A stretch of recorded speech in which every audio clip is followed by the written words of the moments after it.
Good morning students, welcome to my YouTube channel Uttam classes.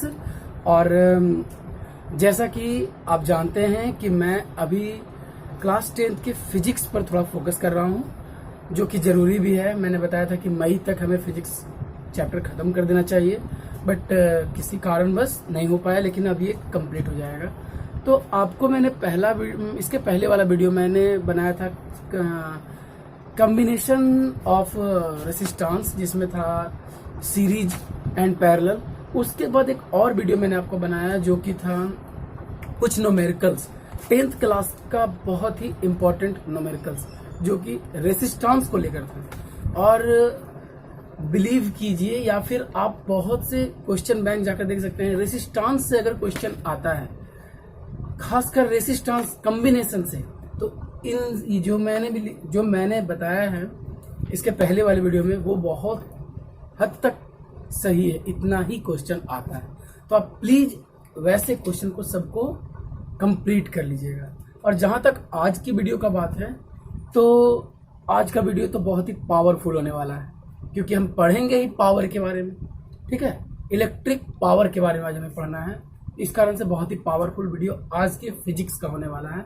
सो कहीं जाइएगा नहीं, ओके। अपना पेन और कॉपी लेकर बैठिए, जो भी आपको इम्पोर्टेंट लगे वो आप ट्राई कीजिए। और एक चीज़ और मैं बताना चाहता हूँ कि इस वीडियो के लास्ट में, फिलहाल तो मैं आपको पीडीएफ प्रोवाइड नहीं कर पा रहा हूँ, लेकिन इस वीडियो के लास्ट में मैं एक छोटा सा क्वेश्चन पेपर आपको दे दूंगा। ठीक है, आप उस क्वेश्चन पेपर में से कुछ क्वेश्चन को सोल्व करने का कोशिश कीजिएगा, जिससे कि आप अपने आप को प्रैक्टिस में रखिएगा। ओके। और एक बात और, इसके पीछे वाले वीडियो जो कि कॉम्बिनेशन ऑफ रिएक्शन का न्यूमेरिकल्स वाला था, उसके डिस्क्रिप्शन में मैंने एक क्वेश्चन डाला होगा। उस क्वेश्चन को प्लीज डील कीजिए, और जब उसका आंसर, आज मैंने आंसर भी उसमें डाला है, तो उस आंसर को आप कंप्लीट करके कमेंट जरूर कीजिए क्या आपका आंसर आया है। और अगर नहीं आया है तो फिर मैं उसका, जब मुझे कमेंट आएगा तब मैं वीडियो उसका बताऊंगा कि वो कैसे बनेगा। तो चलते हैं आज के टॉपिक पर, और आज का टॉपिक है इलेक्ट्रिक पावर। लेकिन उसके पहले मैं कुछ चीज बताना भूल गया इसके पहले वाले वीडियो में, सो आज उसको बताऊंगा। तो आज के टॉपिक में जो आज का है, उसमें सबसे पहले हमें पढ़ना है, उसमें देखिए सबसे पहले जो हमें पढ़ना है, तो आप स्क्रीन पर देख सकते हैं कि हमें क्या आज से पढ़ना है। तो आज सबसे पहले हमें पढ़ना है advantage of parallel circuit in domestic wiring. मतलब जो डोमेस्टिक घर में जो वायरिंग होता है, उसमें एडवांटेज क्या है, क्यों पैरेलल करते हैं ये। दूसरा है disadvantage of series circuit for domestic wiring. अगर हम घर में अगर डोमेस्टिक वायरिंग करते हैं, घर में जो पूरा कनेक्शन करते हैं, उसमें सीरीज का डिसएडवांटेज होता है। उसके बाद इलेक्ट्रिक पावर के बारे में पढ़ेंगे, उसके बाद इलेक्ट्रिक पावर के फार्मूला के बारे में पढ़ेंगे, फिर commercial unit of electrical energy पढ़ेंगे, and last how to calculate the cost of electric energy consume. मतलब बहुत बड़ा क्लास होने वाला है आज, और आप कहीं जाइएगा नहीं, और ये वीडियो लास्ट तक देखिए। इस वीडियो के लास्ट में मैं आपको एक बहुत ही पेज प्रोवाइड करवाऊंगा जो कि क्वेश्चन पेपर से भरा होगा, और उन सारे क्वेश्चन का आंसर मेरे इस वीडियो में मिलेगा। ठीक है, तो ओके, नाउ हम स्टार्ट करते हैं अपना सबसे पहला टॉपिक, जिसका नाम है advantage of parallel circuit in domestic wiring. देखिए स्टूडेंट, मैं हमेशा चाहता हूं कि बच्चे जो हैं आराम से समझें, उनको कोई फोर्स नहीं है कि आप ऐसे समझ सकते। मैं बता रहा हूं कि एडवांटेज मतलब होता है लाभ। एडवांटेज, स्पेलिंग का मिस्टेक होता है मेरे साथ। Advantage of parallel circuits in domestic, मतलब डोमेस्टिक। देखिए यहां पर डोमेस्टिक वायरिंग, डोमेस्टिक वायरिंग मतलब घरेलू वायरिंग। जो हम घर में वायरिंग होता है, जब हम घर बनाते हैं, बिल्डिंग बनाया जाता है, तो उसमें घर में सब कुछ बल्ब वगैरह हर चीज लगाया जाता है, तो वो जो होता है उसको कहते हैं डोमेस्टिक वायरिंग। तो डोमेस्टिक वायरिंग में हमें पैरेलल यूज करना चाहिए। आपने दो पढ़ा था, एक सर्किट कौन सा, तो सीरीज, और एक कौन सा पढ़ा था, पैरेलल। तो आपको पैरेलल करना चाहिए। क्यों करना चाहिए, क्यों, उसका एडवांटेज है क्या, तो उसके बारे में ही आज हमें जानना है। तो देखिए, अब मैं सारे फैक्ट पर चलूंगा, ठीक है ना, आप समझ जाइएगा। देखिए फैक्ट नंबर 1, मैंने जब पैरेलल में आपको बताया था, देखिए क्या होता है कि पैरेलल जो होता है वो इस तरह से होता है, एक पॉइंट से आया, ठीक है, एक पॉइंट से ऐसे, और यहीं से बाद में हम रेसिस्टेंस के बारे में बात करते हैं। तो एक पॉइंट से ये आ रहा है और बाकी सारे पॉइंट्स में जा रहा है, ओके। तो अगर फर्स्ट पॉइंट के बारे में, फर्स्ट पॉइंट देखिए क्या, मैं पढ़ के बता देता हूं। In parallel circuits, if one electrical appliances stop working due to some defect, मतलब कोई एक, अगर बाय द वे यही है, इसमें बल्ब वगैरह लगा हुआ है, तो ये अगर काम करना बंद कर दे, हमारा डोमेस्टिक सर्किट ऐसा ही होता है, ठीक है ना। और अगर और सिंपल से मैं बताऊं तो इसको मिटाते हैं, ठीक है। मैं बताता हूं, जैसे कोई घर से तार ऐसे गया, ठीक है ना, ये हमारे एक रूम में गया, एक रूम में गया, फिर यहाँ से आगे जाके ये दूसरे रूम में गया, फिर यहाँ से जाकर सीधा जा रहा है तीसरे रूम में गया, ठीक है। ऐसे करते करते ये जा रहा है, ये मेन सर्किट है, और इससे देखिए सब जगह कट दी, ये पैरेलली कनेक्शन है। इसको क्या बोलेंगे, पैरेलली कनेक्शन। तो जब किसी, जैसे बाय द वे ये किसी, जैसे ये मानते हैं आपका रूम है, या आपके बड़े घर, मतलब किन्हीं का भी रूम है, अब इस घर का बल्ब खराब हो जाता है, ओके। तो पैरेलल में क्या होता है ना, कि अगर इसका बल्ब खराब हुआ तो बाकी सब काम कर रहे हैं बहुत अच्छा से, और भी आगे जितना भी बड़ा आपका घर है सब में काम कर रहे हैं। तो पैरेलल का सबसे बड़ा एडवांटेज ये होता है कि इफ अगर एक इलेक्ट्रिकल अप्लायंस किसी जगह खराब होता है तो बाकी सबको आराम से यूज कर सकते हैं, ओके। ये पैरेलल का पहला एडवांटेज। याद रखिएगा, कहा जैसे if one appliances of your home is क्या बोल सकते हैं, ड्यू टू, क्या बोल सकते हैं, मतलब खराब हो जाना, ठीक है ना, किसी कारण बस, तो वैसे में और घर का सारा जो है वो जलेगा, ठीक है ना। लेकिन जब मैं बाद में आपको सीरीज के बारे में बताऊंगा तो सीरीज में ऐसा नहीं कर सकता, ओके। तो आप पहला समझ गए, आप इसको कॉपी पर लिख लीजिएगा। सेकंड है, in parallel connection each electrical appliance has its on switch due to which it can be turn on tune act independently.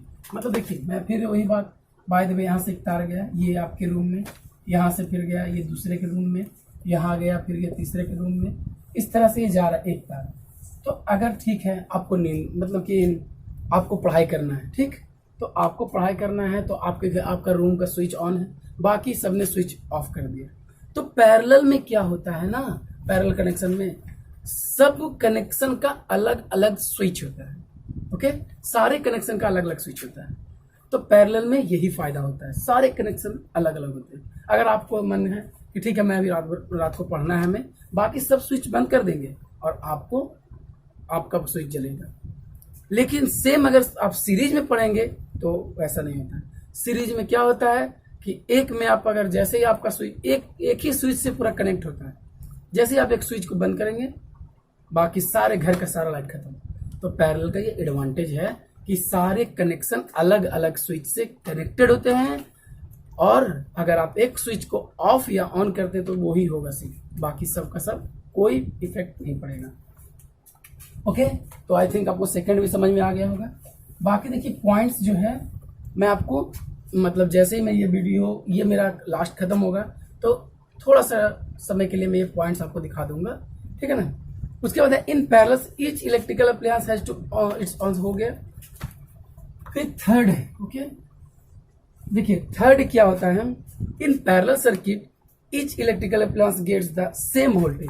देखिए जब मैंने आपको बताया था, मैं आपको याद कीजिए कि जब मैं रेसिस्टेंस के बारे में आपको बता रहा था तो मैं बताया कि जब रेसिस्टेंस में पैरेलल कनेक्शन हो, ओके, जब पैरेलल कनेक्शन हो रेसिस्टेंस में तो क्या होता है, V it means volt same होता है। मैंने फार्मूला प्रूफ किया था उसमें। तो भी हमेशा पैरेलल में सेम होता है। और अगर भी पैरेलल में सेम हो तो इसका मतलब हर रूम में जो वोल्टेज है, हर कनेक्शन में वोल्टेज है सेम जाएगा। अगर 220 वोल्ट जा रहा है तो हर रूम में 220 वोल्ट जाएगा। ओके, ये बात आपको समझ में आ जाना चाहिए, ठीक है। लेकिन ये सीरीज में नहीं होता है, याद कीजिए। सीरीज में क्या होता है, आई सेम होता है, लेकिन पैरेलल में क्या होता है, भी सेम होता है। तो ये एक बहुत ही अच्छा पॉइंट है कि हमारे घर में अगर पैरेलल होता है तो सब में वोल्टेज सेम जाता है। Okay, and the last, in the parallel connection electrical appliance of overall resistance of household electric reduce to which current from the power supply is high. देखिए क्या होता है कि अगर कहा जाए कि रेजिस्टेंस कम लगता है, ठीक है, क्यों? क्योंकि अगर हम हाउस होल्ड के बारे में बात करते हैं तो घर में जब बात करेंगे तो जितने भी इलेक्ट्रिकल अप्लायंसेस लगाएंगे वो सारे के सारे क्या होते हैं, पैरेलल में ऐड होते हैं। और मैंने आपको बताया था कि अगर पैरेलल में ऐड होगा तो आपको क्या होगा, रेजिस्टेंस कम जाता है, ठीक है ना, क्योंकि पैरेलल में रेजिस्टेंस इंडिविजुअल से कम जाता है। तो अगर रेजिस्टेंस कमेगा तो इलेक्ट्रिसिटी मतलब इलेक्ट्रिक करंट जो है, जो आपके बोर्ड से आ रहा है, ठीक है ना, वो ज्यादा मिलेगा, तो सबको इलेक्ट्रिसिटी बहुत अच्छा से मिलेगा। तो ये था 4 एडवांटेज पैरेलल कनेक्शन का इन आवर डोमेस्टिक वायरिंग। पहला आपको याद होगा, मैंने पहला क्या बताया था कि ये सारे के सारे क्या होते हैं, अगर आप एक को स्टॉप करोगे, अगर किसी कारण बस एक खराब हो गया, आपके रूम का बल्ब खराब हो गया, तो बाकी सब ठीक रहेगा, ठीक। ये पहला। दूसरा बताया कि सब अलग अलग स्विच से कनेक्टेड होते हैं। तीसरा बताया सबको वोल्टेज सेम मिलता है। और चौथा बताया रेजिस्टेंस कम होता है, जिसके कारण जो इलेक्ट्रिक करंट है वो बहुत अच्छे सबको मिलता है, ठीक है। तो ये था मेरा पैरेलल कनेक्शन। मैं इसी में आपको बताता हूं डिसएडवांटेज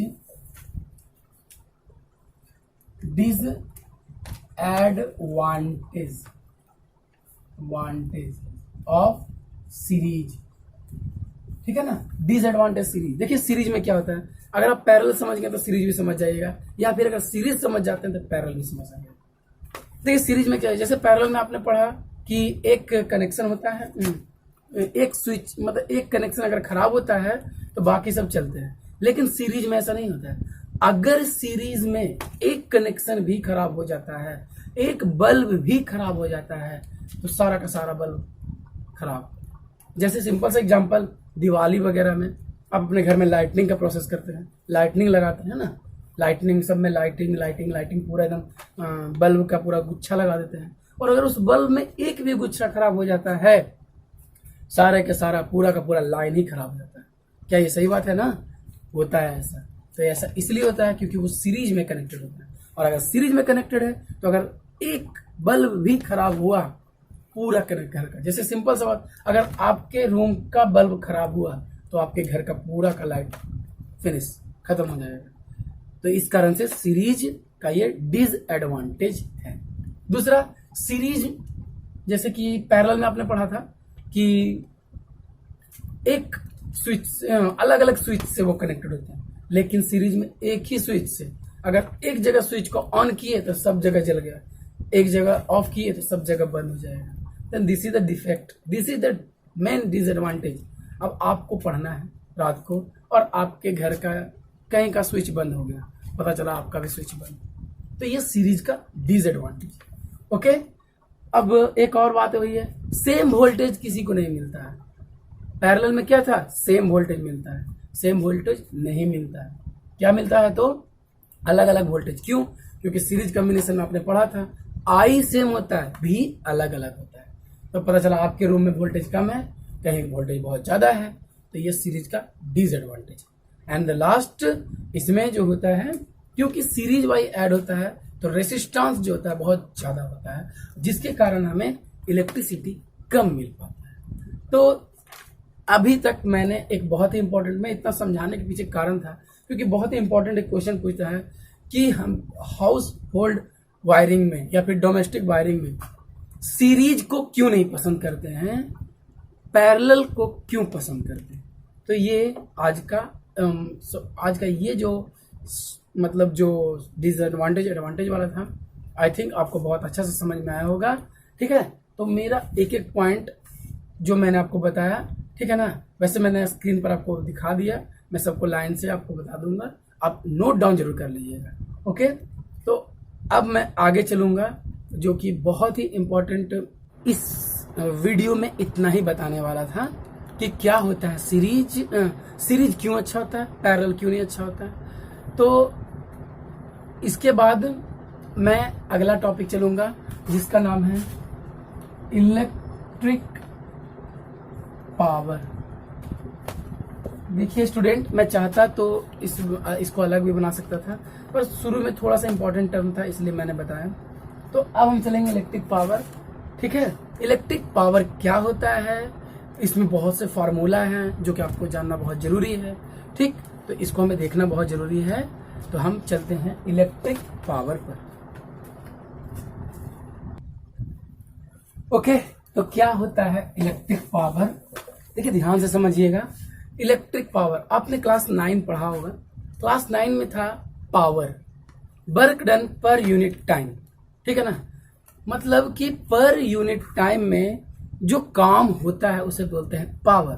बट हम 9 क्लास नहीं पढ़ रहे हैं, हम इलेक्ट्रिक पावर पढ़ रहे हैं। तो इलेक्ट्रिक पावर कहते हैं, electric power is electrical work done by पर यूनिट टाइम। ठीक है ना, ये भी वही चीज है, this is the electrical work done by पर यूनिट टाइम। मतलब कहने का मतलब, अगर यूनिट टाइम को हम सेकंड में ले तो एक सेकंड में जो काम किया जाता है दैट इज कॉल्ड पावर। एक सेकंड में जो काम किया जाता है, ओके, एक सेकंड में जो काम किया जाता है उसको क्या बोलते हैं, पावर। और हमें इसी को जानना था, तो इलेक्ट्रिक पावर क्या बोलेंगे, the electrical work done by पर यूनिट टाइम। मतलब कि किसी का पावर होता है। आपके घर में भी आपने देखा होगा कि वाट लिखा होता है, ये 100 वाट का बल्ब है, ये 9 वाट का बल्ब है, ये 8 वाट का बल्ब है। तो जिसका मतलब अगर वाट उतना है तो इसका मतलब पर सेकेंड वो उतना इलेक्ट्रिकल वर्क करता है। ओके, अगर 100 वाट का है तो वो ज्यादा, एक सेकेंड में ज्यादा काम इलेक्ट्रिकल वर्क करेगा। अगर कोई 500 वाट का है तो वो और ज्यादा काम करेगा, उसका पावर और ज्यादा होगा। समझ में आ रहा है ना, तो ये आज ही हमें जानना था। तो इलेक्ट्रिक पावर के बारे में आपको पता चल गया। तो मैंने आपको बताया इलेक्ट्रिक, एक्सक्यूज, मैं आपको बता देता हूँ, इसको आप लिखते चले जाइएगा क्योंकि मेरा एक बहुत ही बड़ा आदत है कि मैं बार बार मिटाते चला जाता हूँ। देखिए, तो हो जाएगा ना, electric power equal to electrical work time taking. ठीक है, ये एक फार्मूला है, electric power equal to electrical work per unit time, या फिर जो भी बोल सकते हैं।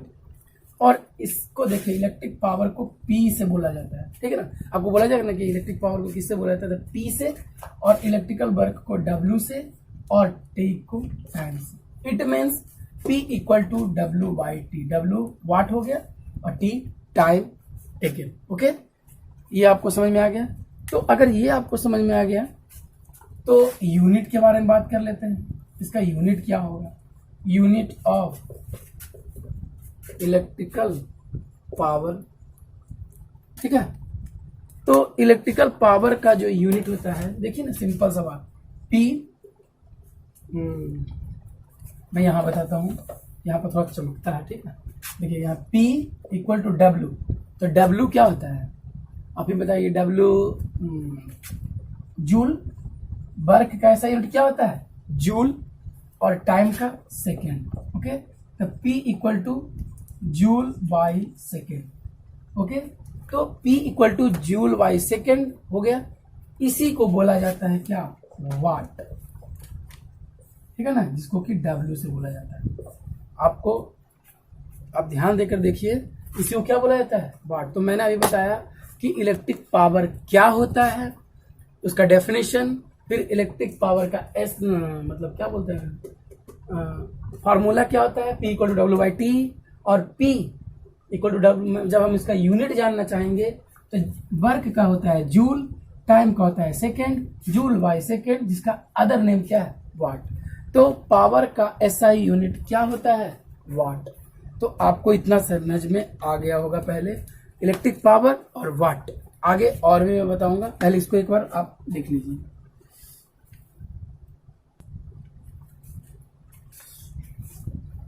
तो यहां तक आपको समझ में आ गया, ठीक है। अब मैं एक छोटा सा बात आपको बताऊंगा जो आप भी अपने घरों में देखते होंगे। देखिए क्या होता है कि ये जो वाट मैंने यूज किया ये बहुत ही स्मॉलर माना जाता है, बहुत ही स्मॉलर यूनिट है, ये स्मॉलर यूनिट, जबकि हम सब के घरों में जो यूज किया जाता है वो यूज किया जाता है किलो वाट, और जगह पर जाइएगा तो मेगा वाट। आप सबको ये जानना जरूरी होता है कि जो ये वाट होता है बहुत छोटा होता है, बहुत छोटा। तो हम सब घर में आप देखे होंगे कि अब मीटर लगा होता है हमारे घर में कैलकुलेट करने के लिए कि एक मंथ में हमने कितना एनर्जी कंज्यूम किया। तो ये जो कंजम्पशन जो हमारा होता है वो किलो वाट में बताया जाता है, और बड़े बड़े फैक्ट्री वगैरह जो होते हैं तो उसमें मेगा वाट में होता है जैसे पावर को, ठीक है ना, मेगा वाट में, बड़े बड़े फैक्ट्री कंस्ट्रक्शन में मेगा वाट में, लेकिन जब हमारे घरों में तो किलो वाट में तो जाता ही है, ठीक है ना। अब अगर बोला जाए 1 किलो वाट, तो 1 किलो वाट इक्वल टू क्या हो जाएगा, 1000 वाट के बराबर हो जाएगा। ओके, 1000 वाट के बराबर 1 किलो वाट हो जाता है, ठीक है ना। और अगर वही फिर ये बड़ा बड़ा धीरे धीरे ये सब बड़े हैं, लेकिन ये बहुत ही काम का है, आप याद रखिएगा, ठीक है। अब हमें और जो जानना है वो जानना है कि 1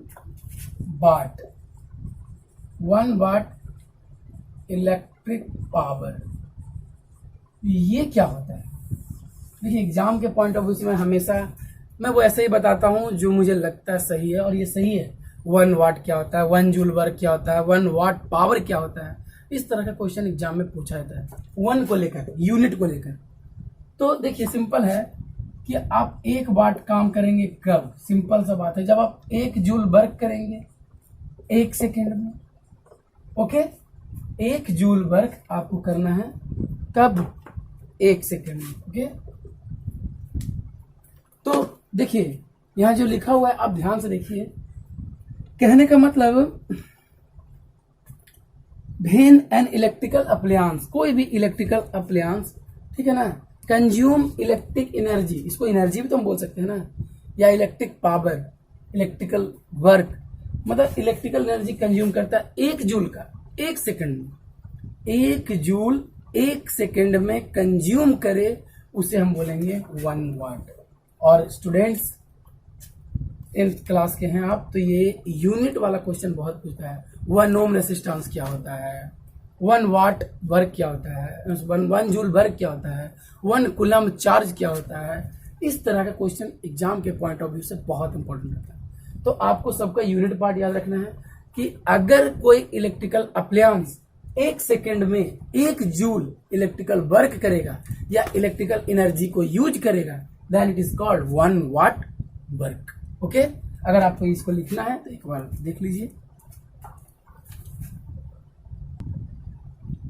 ओके स्टूडेंट्स, तो अब हम चलते हैं, बहुत ही इंपॉर्टेंट मैं बताया, इस सेक्शन को मत भूलिएगा, फार्मूला ऑफ इलेक्ट्रिक पावर, ये बहुत इंपॉर्टेंट है, ठीक है, इसको आप एकदम नहीं भूलिए। इलेक्ट्रिक पावर का फार्मूला,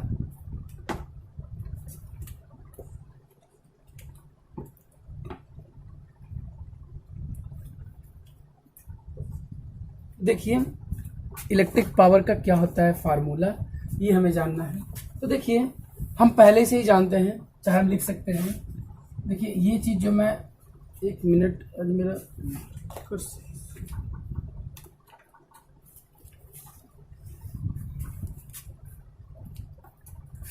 देखिए, वी नो दैट, हम जानते हैं, अभी हमने पढ़ा P इक्वल टू क्या होता है, W/T, ये तो सब जानते हैं, ठीक है ना, P equal to W/T। Okay, and हम ये भी जानते हैं कि वर्क डन जो W होता है तभी होता है जब I करंट फ्लो करता है T टाइम में, ठीक है ना।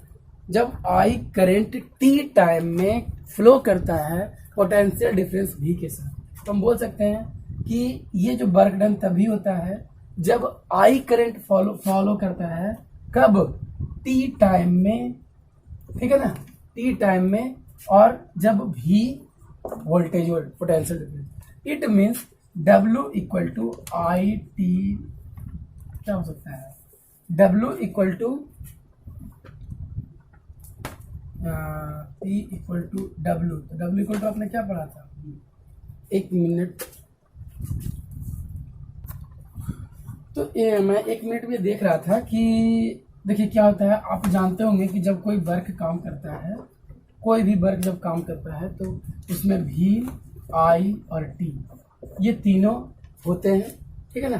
तो ये P इक्वल टू क्या हो जाएगा, V I T और नीचे T कट गया, तो आपको P इक्वल टू क्या मिल गया, V I। तो देखिए मैं यहाँ पर एक चीज आपको बताना चाहूंगा कि इसका बहुत सा फार्मूला है, ठीक है ना, इसका बहुत सा फार्मूला है, और मैं इस तरह से ये नहीं बोल सकता कि इसका सिर्फ ये फार्मूला है। अगर आपको पावर निकालने के लिए बोल दिया जाए, ठीक है ना, मैं बारी बारी से एक चीज बताता हूँ, आपने ये देख लिया, ओके। अब मैं देखिए मैं बताता हूँ आपको, बहुत सा फार्मूला है, ठीक है ना, और सबका अलग अलग बेसिस टाइप का है, ऐसे नहीं। जैसे देखिए एक आपको मिल गया P इक्वल टू क्या था, W/T, ये फार्मूला उस समय लगाएंगे जब हमारा वर्क दिया हुआ हो, एनर्जी दिया हुआ हो और टाइम दिया हो, तब तो हम पावर निकालेंगे, नंबर 1, ठीक है ना। इसमें वर्क दिया हुआ हो और टी भी दिया हो, ठीक है ना, टिक का निशान मतलब गिवन। दूसरा फार्मूला है P इक्वल टू VI, तो इसमें जब V आपका दिया हो और I करंट भी दिया हो, कितने बच्चे ऐसे हैं कि मैं V दिया हुआ, I दिया हुआ है और हम लगा देंगे P इक्वल टू W/T, क्योंकि सर ने ये पढ़ाया है, ये गलत हो जाएगा। हमें ये देखना है कि VI लगाना कब, जब V दिया हो, I दिया हो। अब इसी के बेसिस पर और भी बहुत सा फार्मूला है, जैसे हम P इक्वल टू कर सकते हैं, आप ही बताइए ओम्स लॉ से क्या होता है, V इक्वल टू IR, पता है ना। तो कभी कभी ऐसा हो कि आपको V ना दे, R दे दे और I दे दे, तो हम इसके बेसिस पे क्या लिख देंगे, R, इसके बेसिस पे क्या लिख देंगे, I R और I, मतलब P equal to I square R, ये भी एक फार्मूला है, ठीक है ना, ये भी एक फार्मूला है। तो देखिए ये एक फार्मूला आपका हो गया, ये एक फार्मूला हो गया, एक ये फार्मूला हो गया, और सबका अलग अलग कंडीशन है, ठीक है ना, सबका एक अलग अलग कंडीशन होता है। P इक्वल टू VI हो गया, P equal to I square R भी हो गया। अब हो सकता है कोई कोई किसी में ऐसा हो कि आपको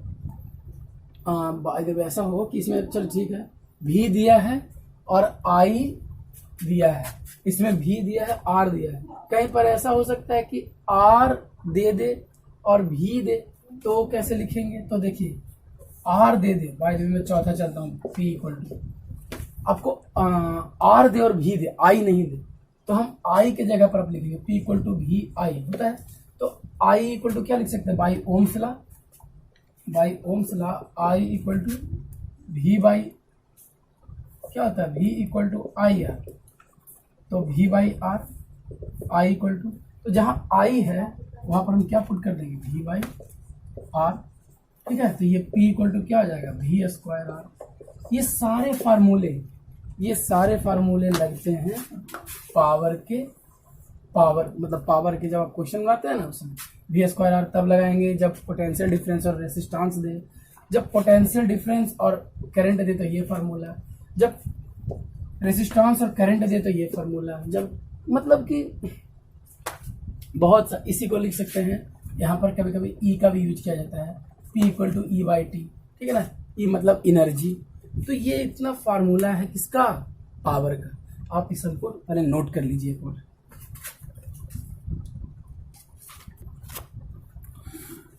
ओके, तो ये आपका कंप्लीट हो गया। अब हम आगे जो इम्पोर्टेंट पॉइंट था, कॉमर्शियल देखिए इसको मैं थोड़ा छोटा लिखता हूँ, आज बहुत बड़ा प्रॉब्लम। कॉमर्शियल यूनिट ऑफ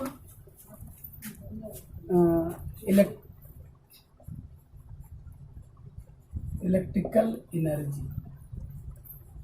देखिए कॉमर्शियल टर्म का यूज किया गया है, तो कॉमर्शियल टर्म क्या होता है ये जानेंगे। तो देखिए कॉमर्शियल टर्म का मतलब होता है, कॉमर्स टर्म मतलब होता है जो मतलब ट्रेड व्यापार वगैरह में जो यूज होता है, मतलब जिसका इस्तेमाल ट्रेड में करते हैं, तो कॉमर्शियल टर्म का यूज होता है। ठीक है, तो कॉमर्शियल में इलेक्ट्रिक एनर्जी का यूज क्या होता है ये जानना है।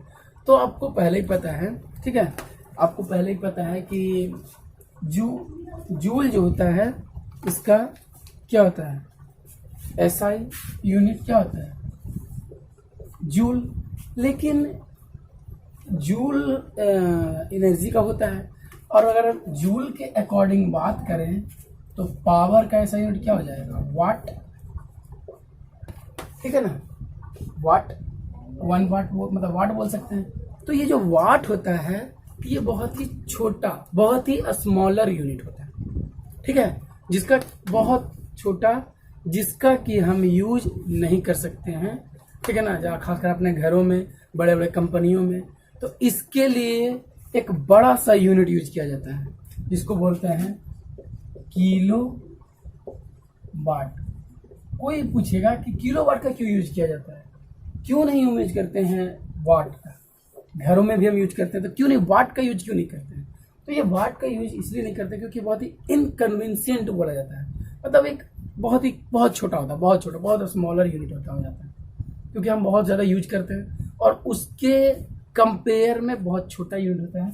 इस कारण से हम किसका यूज करते हैं, किलोवाट। ठीक है, किसका यूज करेंगे, किलोवाट। और किलोवाट के साथ आपको मिलेगा KWH, किलोवाट आवर। क्योंकि अगर जूल का हम यूज करेंगे या वाट का यूज करेंगे तो सेकंड में करेंगे, लेकिन हम किलोवाट का यूज करेंगे तो आवर में करेंगे। इस कारण से किलोवाट आवर इसको यूज किया जाता है घरों में, बड़े बड़े बिल्डिंग जो होते कहीं भी, वहां पर जब कॉमर्शियली इसका यूज किया जाता है। क्योंकि देखिए ये एक इलेक्ट्रिक पावर है जो किसका यूज कॉमर्शियली किया जाता है। ठीक है ना, पैसे के मतलब कमर्शियली, मतलब हमें जितना बिल हम यूज करते हैं, जितना किलोवाट यूज करते हैं, उसका हमें पैसा देना पड़ता है। तो इसके लिए बड़ा एक यूनिट यूज किया जाता है, इसको बोलते हैं किलोवाट। ओके, तो देखिए एक चीज आपको पढ़ना होगा, और ये एग्जाम के पॉइंट ऑफ व्यू से बहुत होता है कि क्या रिलेशन क्या है। ठीक है ना, रिलेशन बिटवीन, क्या बोल सकते हैं, kilowatt, relation between kilowatt hour and joule, kilowatt hour and joule. ठीक है, तो किलोवाट आवर और जूल में क्या रिलेशन है। तो देखिए कोई बड़ा सा बात नहीं है ये, सिंपल हमें कुछ चीज़ों को जानना है और हम समझ जाएंगे कि क्या इसका होता है। ठीक है, तो देखिए रिलेशन क्या होता है, ये रिलेशन जान रहे थे ना। अच्छा आप बताइए, रिलेशन जानना है ना, तो बताइए 1 किलोवाट आवर, यही टर्म हमें जानना है ना। हमें इसको जूल के साथ कंपेयर करना है। तो 1 किलोवाट आवर आपके बोर्ड पर लिखा हुआ है ना, तो 1 किलोवाट आवर, इसका मतलब हुआ कि एक, क्योंकि 1 किलोवाट में कितना होता है, 1000 वाट और 1 आवर। ठीक है ना, 1000 वाट और 1 आवर। ठीक है, 1000 वाट और 1 आवर। तो अब बताइए यहाँ पर आप ही बता सकते हैं कि 1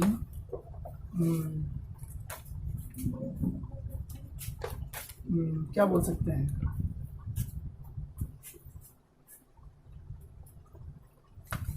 तो 1 वाट इक्वल टू क्या होता है, 1 जूल बाय 1 सेकेंड। क्या ये होता है, एक बार फिर से इसको देख लीजिए, क्या ऐसा होता है। ठीक है, तो 1 वाट के जगह पर हम क्या लिख सकते हैं, 1000 जूल बाई सेकेंड। क्या हम ऐसा लिख सकते हैं? क्योंकि हम वहाँ चेंज कर देते हैं और यहाँ पर लिख देंगे 1000 फॉर 1 आवर। देखिए ये सब जो है ना, मैं यहाँ पर रिलेशन बता रहा हूँ किलोवाट आवर को जूल में कैसे। तो ये एक लाइन जो कि देखिए, अगर आप इसको यहाँ पर ना लिखते हैं तो यहाँ लिख दीजिए एक इंडेक्स बनाकर कि 1 वाट इक्वल टू 1000, है ना, बाई जूल 1000 सेकेंड, सॉरी क्या था, 1000 जूल। ठीक है ना। देखिए इसको ध्यान से देखिए। तो अब बताइए, यहाँ पर अब सब कुछ चेंज करते हैं। 1000 जूल और इस घंटे, क्या 1 आवर में आपको पता है 360, तो क्या हो जाएगा फॉर 360 सेकेंड। ओके, यहां तक समझ में आ गया। तो अगर हम सिंपल बोल सकते हैं कि चलिए यहाँ पर भी सेकेंड है, यहाँ पर भी सेकेंड सेकेंड खत्म, तो ये पूरा क्या होगा, मल्टीप्लाई हो जाएगा। मैं यहाँ करता हूँ, ठीक है। तो देखिए ये हो जाएगा 1000 इंटू 36, तो ये हो जाएगा 36 और फिर पावर 5, मतलब इसको लिख सकते हैं 36 इंटू कितना जूल। इसी को आप अलग अलग चेंज करके कर सकते हैं। अब कितने लोग बोलेंगे कि ये सर इतना देर में क्या बताया, तो मैं इसमें सिर्फ रिलेशन बताया कि अगर हम किलोवाट को जूल में चेंज करना चाहते हैं तो 1 किलोवाट इक्वल टू इतना होगा 36 इंटू 10 टू द पावर 5। अब इसी को आप जैसे भी लिख सकते हैं, ठीक है ना। इसको लिख सकते हैं 3.6 इंटू 10 टू द पावर 6 इतना joule. 1 kilowatt hour equal to 1 kilowatt equal to आप इतना भी लिख सकते हैं 3.6, या फिर ये वाला लिख सकते हैं 5। ये भी क्या हो जाएगा, ये 1 किलोवाट ही तो है, 1 kilowatt hour, 1 kilowatt hour equal to, ऐसे हम इसको प्रूफ कर सकते हैं। ओके, और अब हम चलेंगे लास्ट टॉपिक पर जिसका नाम है how to calculate the cost of electric energy consume. पहले आप इसको देख लीजिए। तो ये मैं आपको कंप्लीट करवा चुका हूँ और बस एक टॉपिक और, हालांकि अभी फिजिक्स में बहुत से टॉपिक्स हैं बट ये टॉपिक इम्पॉर्टेंट था और मुझे लगा कि ये बता देना चाहिए। देखिए लास्ट है how to calculate the cost of electric energy consume, मतलब कॉस्ट को कैसे कैलकुलेट करते हैं। हमारे घरों में जो बिल आता है, बिजली बिल, इलेक्ट्रिकल बिल जिसको बोलते हैं, तो कैसे उसको कैलकुलेट किया जाता है। तो देखिए सिंपल सा एकदम बहुत ही सिंपल है, उसको किया कुछ नहीं जाता है, ठीक है ना। बस एक काम करते हैं, हर एरिया जो भी बिल पे करता है वो अपना एक यूनिट तैयार करता है। बोलते हैं कि 1 यूनिट पर आपको 4 रुपया लगेगा, ठीक है ना। 1 यूनिट पर आपको 4 रुपीज लगेंगे। अब ये यूनिट क्या है, ठीक है। तो यूनिट जो बोला जाता है वो किलोवाट आवर, ठीक है ना। किलोवाट आवर को यूनिट बोला जाता है। ये जो KWH आया ना, इसको बोला जाता है यूनिट। तो आपको 1 किलोवाट आवर पर कुछ पैसे दे, मतलब एक डिटरमाइन कर दिया जाता है कि आपको 4 रुपये पर यूनिट। 1 यूनिट में आपको समझ में आ ही गया किलोवाट आवर, 5 रुपये यूनिट, 6 रुपये यूनिट, 7 रुपये यूनिट, ऐसे लगता है। अब आप बाय द वे, क्योंकि आपको तो ये यूनिट आपको पहले में बता दिया, ये यूनिट क्या होता है 1 किलोवाट आवर के बराबर। अब आपने मान लिया कि आपने 1 महीने में 60 यूनिट का यूज किया, ठीक है ना। तो 1 यूनिट का कितना हो जाएगा 4 रुपीज, तो 60 इंटू 4 240, तो 240 रुपये आपको पे करना पड़ेगा महीने का। बहुत ही अलग अलग जगह पर अलग अलग डिमांड होता है। जैसे अगर हम सब का मान लिया जाए, मैं अपना एग्जांपल देता हूँ, तो शायद 1 यूनिट का, आप यूनिट बार बार सुन रहे हैं ना, ये किलोवाट आवर ही होता है। तो 1 यूनिट का शायद 6.25 रुपीज लगता है। अब इसको जितना भी हमने यूज किया, क्योंकि हमें लास्ट में पता चल जाता है, हमारे मीटर कैलकुलेट करते हैं, तो बाय द वे हमने 100 यूनिट किया, तो 100 यूनिट और 1 यूनिट का कितना ले रहा है पैसा, इतना। तो आप इसको कैलकुलेट करके देखिए 625 रुपये आपको महीने का देना पड़ेगा। तो यूनिट में होता है। और ये यूनिट क्या होता है, 1 kilowatt hour is equal to 1 unit. Okay, तो आज का क्लास यहीं तक, और मैं ऐसा सोचता हूँ कि आपको मेरा क्लास सही लगा होगा ये वाला, क्योंकि इसमें पावर के बारे में मैंने बहुत बताया है। और देखिए, पावर सिर्फ ऐसे ही सिंपल आप यूज कर लीजिए, अभी पावर में बहुत सा चीज़ें हमें बताना है। अभी इस फिजिक्स के फर्स्ट चैप्टर में हीटिंग इफेक्ट बताना है, न्यूमेरिकल पर बहुत फोकस करना है। तो मैं फिर अगला जो एक क्लास लाऊंगा उसमें न्यूमेरिकल्स को लाऊंगा, पावर से रिलेटेड कुछ इंपॉर्टेंट न्यूमेरिकल्स जो एग्जाम में पूछे जाते हैं। तो वेट कीजिए, और जल्दी अगर चाहिए थोड़ा कमेंट कीजिए कि हाँ सर जल्दी बनाइए, क्योंकि आप लोग जब कमेंट करते हो तो मैं एक्साइटेड होकर बनाता हूँ, थोड़ा मोटिवेट हो जाता हूँ। तो और मैंने जो बताया कि इस मुझे लगा कि मैं वीडियो लंबा बनाऊंगा, तो मैं पावर से रिलेटेड कुछ क्वेश्चन दूंगा, बट अभी तो वो न्यूमेरिकल्स मैंने बताया नहीं। तो न्यूमेरिकल्स का जब मैं इसके बाद वाला जो बनाऊंगा न्यूमेरिकल्स का, तो उसमें मैं आपको एक अलग पेज डालूंगा, उस पेज में मैं आपको सारा क्वेश्चन डालना है, ठीक है ना। और अगर इस चैप्टर से कुछ क्वेश्चन बनाना चाहते हैं जो आज का वीडियो मैंने बताया, तो आप सबको पहले एक बार नोट्स बना लीजिए, उसके बाद क्वेश्चन का सेक्शन मैं शुरू करूंगा बहुत ही जल्दी। तो आज के लिए इतना ही, ठीक है ना। अगर आपको वीडियो अच्छा लगा तो प्लीज़ कमेंट कीजिए, अगर कुछ सुधार का भी जरूरत हो वो भी कमेंट कीजिए कि सर ये समझ में नहीं आया, और बाकी तो आप जानते ही हैं। So thanks and have a nice day.